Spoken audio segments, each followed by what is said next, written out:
ہر ملک کی اپنی ایک کرنسی ہوتی ہے. جیسے پاکستان کی کرنسی روپیہ، سعودی عرب کی کرنسی ریال، دبئی کی کرنسی درہم، امریکہ کی کرنسی ڈالر، یو کے کی کرنسی پاؤنڈ، جاپان کی کرنسی ین، رشیا کی کرنسی روبل. تو ہر ملک کی اپنی اپنی کرنسی ہوتی ہے. دیکھا یہ گیا ہے کہ انسان جس ملک میں رہتا ہو، اگر اس کے پاس وہاں کی کرنسی بہت ساری ہے تو اس کی زندگی سہولت سے گزرتی ہے. وہ جہاں چاہے اچھا گھر خرید سکتا ہے، گاڑی خرید سکتا ہے، شادی بیاہ کر سکتا ہے، عیش کی زندگی گزار سکتا ہے اگر اس کے پاس اس ملک کی کرنسی ہے. اگر اس ملک کی کرنسی نہ ہو تو پرابلم پیش آ سکتے ہیں. ہمیں ایک مرتبہ خود یہ تجربہ ہوا. ہم پوری فیملی عمرے پر گئے تو میرے بیٹے کے ہاں چھوٹا بچہ تھا، بہت اچھا بیبی تھا. جیسے ہم جہاز سے اترے اس نے رونا شروع کر دیا. تو میں نے پوچھوایا عورتوں سے کہ یہ بچہ کیوں رو رہا ہے؟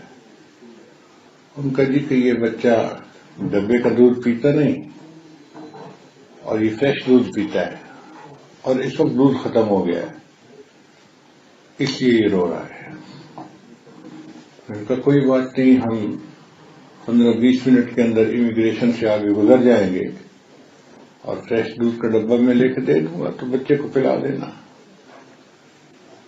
ہم نے امیگریشن والے کو بتایا کہ بچہ رو رہا ہے تو آپ ہمیں ذرا جلدی پاس کر دیں.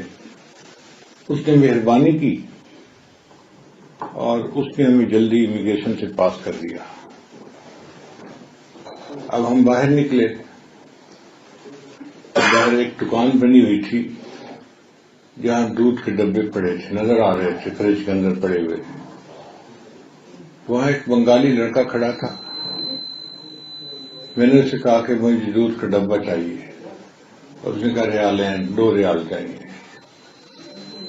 میں نے کہا بھائی میرے پاس ریال تو نہیں ہے، ڈالر ہیں، تو میں آپ کو $5 دے دیتا ہوں، آپ مجھے دے دیں یہ ڈبہ. وہ کہنے لگا مجھے یہ اللہ آپ چاہیں. میں نے کہا بھائی اب بچہ رو رہا ہے تو میں کیا کروں؟ اس نے کہا جی وہ سامنے کرنسی کی دکان ہے، وہاں سے ریال میں چینج کروا کے لائیں، مجھے تو 2 ریال لینے ہیں، تب آپ کو دودھ دینا ہے.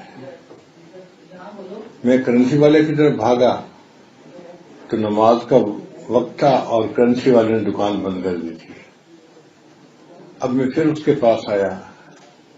میں نے اس کو کہا کہ بھائی میری کرنسی تو چینج نہیں ہو رہی، نماز ختم ہونے میں آدھا گھنٹہ لگ جائے گا، اور بچہ آدھا گھنٹہ روتا رہے تو ہمارا تو دل برداشت نہیں کرتا اس کو، تو آپ پلیز مجھے دے دیں. اس نے کہا جی ریال ہیں، مجھے 2 ریال چاہیے. میں نے اس کو کہا کہ اچھا ایسے کرو، میں آپ کو $10 دیتا ہوں. انہوں نے کہا یہ اللہ. میں نے کہا اچھا بھائی میرے پاس $50 کا ایک نوٹ ہے، وہ دے دیتا ہوں. اس نے کہا نہیں.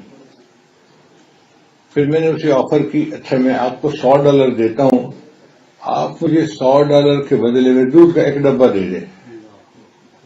اس نے کہا جی آپ جائیں، میرے ساتھ اب بات مت کرنا.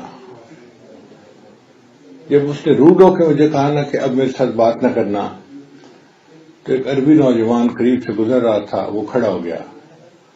اس نے مجھ سے پوچھا کہ مسئلہ کیا ہے؟